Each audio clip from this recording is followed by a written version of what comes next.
Bonjour Jérémy Ducousseau, bienvenue sur notre site midisportsanté.com. Nous sommes ravis de vous accueillir, vous êtes préparateur mental et de ce fait je vais vous demander de vous présenter.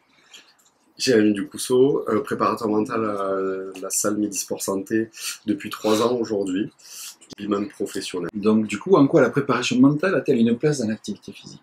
Alors la préparation mentale, elle a toute sa place dans l'activité physique puisque le but de la préparation mentale est de savoir structurer son projet et répondre à tous les effets entre guillemets de sa personnalité, c'est-à-dire gérer son calme, augmenter sa confiance en soi, son estime de soi et augmenter ses motivations et sa concentration. Dans ce cadre-là, ça rejoint pleinement l'activité physique et le fait de pouvoir durer et tenir une activité physique, notamment dans le temps, entrevoir les bienfaits de l'activité physique. D'accord, donc du coup sur quel facteur elle peut agir? Elle agit sur les facteurs que je viens plus ou moins d'énoncer, oui.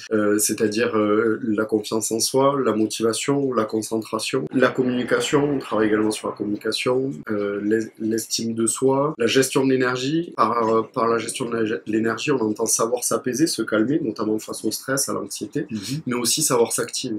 Comment se réactiver avant une séance de sport quand on sort du travail, par exemple. Ça nous permet d'avoir les outils pour arriver à optimiser sa séance de travail. Quels sont les outils que vous utilisez justement? Alors dans les outils que j'utilise, il y a toutes les techniques de coaching pure à la préparation mentale. Derrière, il va y avoir la méditation, des techniques de respiration, l'imagerie mentale qui est de la visualisation, et enfin de la sophrologie. Et du coup, y a-t-il des protocoles particuliers à utiliser? Est-ce que c'est un travail vraiment à la carte ou est-ce qu'il y a un cheminement particulier à adopter pour pouvoir travailler sur l'individu? Tout dépend de l'objectif de la personne. Aujourd'hui, si on prend quelque chose qui peut se trouver en cas de figure à la salle, quelqu'un qui veut perdre du poids, on va établir un protocole précis puisque souvent dans la perte de poids, la personne se donne une date butoir avec certains kilos à perdre ou autre, suivant comment travaille le diététicien. Là, on harmonise le travail avec le préparateur physique, avec l'individu et avec la nutritionniste afin qu'il y ait un protocole évolutif et pour que la personne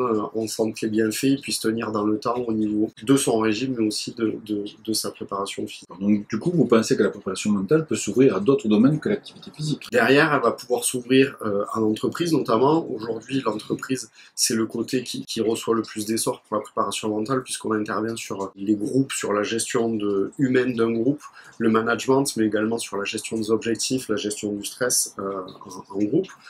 Derrière, on va travailler sur tout ce qui est les périodes d'examen pour les étudiants, préparer les concours, préparer les examens. Et enfin, en plus des sportifs, on travaille notamment avec des personnes atteintes de maladies, où là, on va leur apprendre à gérer leur maladie, à gérer le contexte autour de la maladie, la famille, le contexte médical avec les soignants, et derrière, gérer notamment la douleur aussi. D'accord. Du coup, quelles sont vos autres spécialités? Mais mon autre spécialité, j'en ai parlé un peu tout à l'heure, c'est la sophrologie, puisque en plus d'être préparateur mental, je suis sophrologue, et qui est une discipline qui vient très bien compléter la préparation mentale, mais qui peut se prendre à part également dans certaines situations. Qu'est-ce que la sophro peut amener dans la préparation mentale, justement? Alors la sophro, elle vient très bien compléter, puisque elle demande un peu plus de cadre, quand on parlait de protocole tout à l'heure. Dans certains cas, comme la gestion de douleur d'une maladie, on va moins se servir de protocole et on va avancer plutôt pas à pas, et du coup la sophrologie nous permet de venir cadrer un peu cette évolution à la sensation émotionnelle et corporelle et va nous permettre d'aller un peu plus loin au niveau du cerveau et au niveau du conscient inconscient notamment. Et merci beaucoup pour ces précisions. Nous sommes ravis de vous avoir reçu sur le blog de Midi Sport Santé et nous serons certainement très curieux de vous interroger sur d'autres pratiques ou d'autres techniques pour pouvoir travailler et améliorer la condition physique et mentale des individus. Avec plaisir. À très bientôt. Au revoir.